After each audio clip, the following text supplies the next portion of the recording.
Well, hello and welcome back to the Tao Manifesting Tarot. This is the tarot reading for serious tarot readers. I say that every day. That's the first thing I say because I want you to understand this is not your typical tarot reading. I've done tarot for over 20 years. Tarot is the science of potential. I have never, ever in my 20 plus years ever seen it predict anything. And once in a while, okay, you kind of stumble on something. But for the most part, no. If you're looking to predict, it is numerology and astrology. I've done those for over 50 years. That's 50. I'm an old fart. And in that time, I have found that they are the science of cycles. And because they are the science of cycles, it's like, okay, today I am recording this at the full moon. I know, because I'm familiar with the lunar cycles, I know when the new moon is coming. Does that make me the devil? Does that make me terrible? Does that make me give me special powers? No, I'm aware of a cycle, that's all. And there are cycles within cycles within cycles. That's where it gets difficult. But you can predict a lot of things, maybe not with specificity, but you can predict a lot of things. And you can get within certainly the time frame, but the ground of activity, so to speak. You can kind of figure out what's going on and then just kind of prepare. And even though you don't get the specifics, you do have the general idea. You can take on it from there. You can't do that with tarot. Tarot is the science of potential, meaning you have to get involved. You have to make a commitment. You have to acknowledge. You have to act. Okay?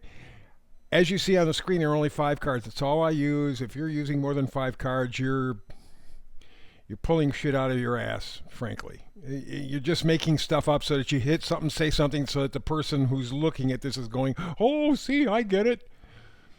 The fact of the matter is, this is very targeted, because we live in very targeted times. This historically, and when I say historically, I mean the last 7,000 years, because from a history point of view, that's the most accurate information we have available. Yes, we know back about 12,000, 13,000 years ago, there appeared to be evidences of some amazing civilizations. But then came the Ice Age, then came the Younger Dryas, and for a period of 6,000, 7,000 years, humanity kind of disappeared and then resurrected, if you will, back about 6,000, 7,000 years ago. And from that time period till now, we have a fair, although not accurate, admittedly not accurate, picture of history. And so with that in mind, we can kind of project what's going on historically and then forecast, if you will, for the future what the potential might be. This year, in fact, coming up in just about a week, I think you can start seeing the planets lining up. This does not happen very often at all. All the planets, pretty much, lining up in a row in the sky. It is phenomenal and indicates a phenomenal period, a phenomenal energy. Each one of those planets, with their positioning in the universe, or solar system at least, has a frequency or an energy, and combined they form an even bigger frequency or energy. Well, that's what tarot is all about. You got 5 cards. We're going to focus in on you manifesting, because that's the one power that human beings have that nothing else has at this point. Yes, I know they talk about AI, which I think is a scam like everything else they tell us. I think it's just a bunch of data and algorithms combined together so that they get you to think that the computer's thinking, when in fact it's really not doing the kind of thinking you and I do. You and I can picture the future. You and I can literally influence the future. Most of the time we do it from a negative point of view. Oh, I don't want this to happen. Oh, I wish I didn't. I wish. And amazingly, it happens. Well, you've used the laws of manifesting in a negative way. We're going to try to reverse that so that you have this device that separates you from every AI element on the planet and gives you some sense of liberty, freedom, independence, and, here's the tough part, responsibility. That's the part where people fall down on the job. You mean I have to be responsible for this? Oh. That's why they'd rather go negative, I think. In any event, so here we have the 5 cards. Card in the middle is where we begin. It's the Oracle card. It sets the mood for the reading. And today it says exchanging gifts. Now, if you just take that phrase, you could think back to birthday presents, Christmas presents, holiday presents of one kind or another. And you get something from somebody, you go, I don't like it, so I'll take it back, exchange it for something else. That's not the energy we're talking here. We're talking about the ultimate gifting. The ultimate gifting. That's what you can give to yourself. One of them is really strengthening the ability to manifest, help create your future. The other thing is deciding what kinds of things you're going to have in your life.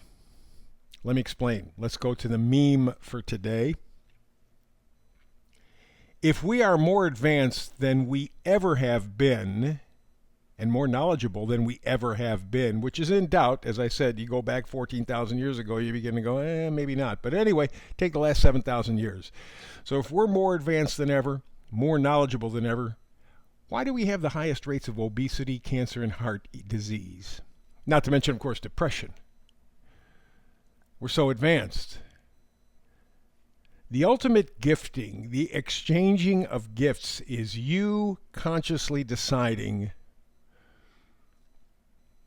what will you accept as a gift for yourself to make you a better human being, not narcissist, not pessimist, but a positive human being. Is that all of a sudden going to make you rich and famous and beautiful and stuff? Well, first of all, if you're thinking along those terms, you have no business being here at this tarot reading. That's not the kind of value system we talk about. We talk about positivity. We talk about friendship, love, happiness, joy. Those are the real values in life, not things. In fact, it's this things idea that has been sold to us. We've been brainwashed. That is actually has put us in this shithole called life on Earth in the 21st century. It's what's done it, because we're chasing things. We're not connecting really with people. Oh yeah, we spend a lot of time on the phone or computer, emailing, texting, that kind of stuff. But that's not real communication. So what we're down here to is the ultimate gifting, a real exchange of gifts.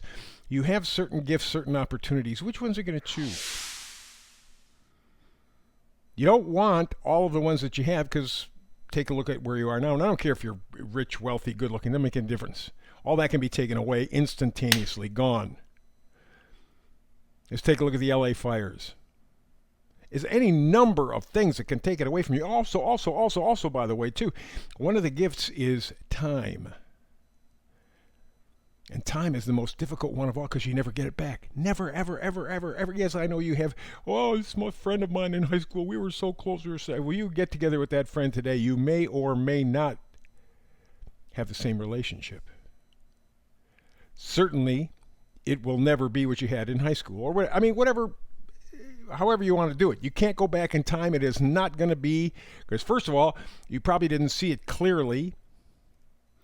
Secondly, people change. Things change. So time is huge, and that should be one of the ultimate deals in terms of gift. You've been given the gift of time. You have the opportunity for the gift of joy, for peace. Wow, would you like a life of peace? So that's what I mean, the ultimate gifting.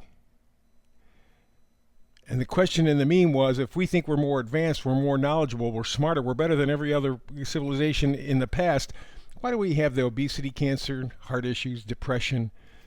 Why are we so screwed up? Maybe we're not the best. But with the concept of ultimate gifting, exchanging gifts for yourself, choosing what you wish, maybe we can get a lot better. Never perfect, of course. So let's get to the reading all the way to the left. We begin with the 5 of Cups. Cups don't necessarily have to deal with another person. It's not somebody you love or even something you love. It's a combination of things. It's things that you're emotionally attached to. It could be a person, an idea, a memory, a place. Doesn't make any difference. You're emotionally connected. And it doesn't have to be positive. It can be negatively emotionally connected too.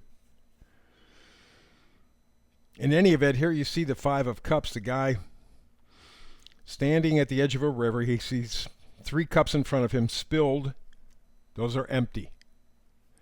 He's got 2 full cups behind him. Right behind, all he's got to do is turn around. Then, of course, there's the bridge. If he turns around, he'll see the bridge. And then, of course, that'll take him to the castle. That's his ultimate destination. This is where his happy place. This is where he wants to be. He can get there easily. But who's preventing him? He is.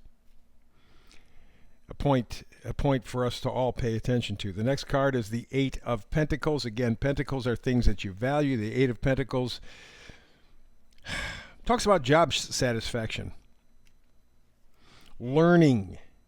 What is? You see him there carving yet another pentacle. He is learning what is important to him.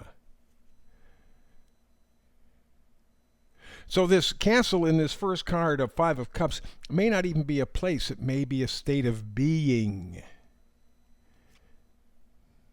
Could also be a place because we're talking pentacles. We're talking value system. What's really important? What's really valuable? That's the exchanging of gifts, the ultimate gifting. The next card, in reverse, is the Chariot card. The Chariot card is an interesting card because it talks about direction, self-control, willpower, focus. Right now, you are making decisions about the future. Maybe big, maybe small, doesn't make any difference. You're taking a look. We do that at this time of year, but this is on a deeper level. This is looking at those gifts that you have available to you and deciding which ones do you want, which ones do you want to leave behind. And so you're using your focus, your willpower. Literally, your subconscious. You haven't made a decision yet. That's why the card is reversed, but you are working that out. You are deciding what are your gifts. And the final card is the Page of Pentacles. Pages always change the storyline. The story is going in one direction. You think, this is going to be, I can see the end. And then something comes up and all of a sudden you're headed out in a different direction. Page of Pentacles says that you are due for a change in values. You may not even know what that change is yet. Again, we're going back to the 8 of Pentacles. You're still trying to figure it out. The Chariot card, you're still trying to figure it out. Think, what the hell, what do I need to change? How do I need to adapt? You know, a lot of people in Southern California are doing that very same thing right now. What the hell do I do to survive? Well, you're in a similar place. You're not settled by any stretch of the imagination. So that's why I say this is an exchange of gifts. It's the ultimate gifting opportunity. You have a number of things that have been given to you probably since birth. You've uncovered them through your life, but they've been probably given to you from birth. Now you have to pick and choose. Now you have to pick and choose which gifts do I refuse? Which gifts do I develop? It's up to you. Remember, tarot is the science of potential. Manifesting is showing what that potential can truly be. Good luck. That's the reading for today. Back again tomorrow with another Tao Manifested reading between now and the time you and I do this again, which I hope is tomorrow. I'm here every day. Peace and blessings.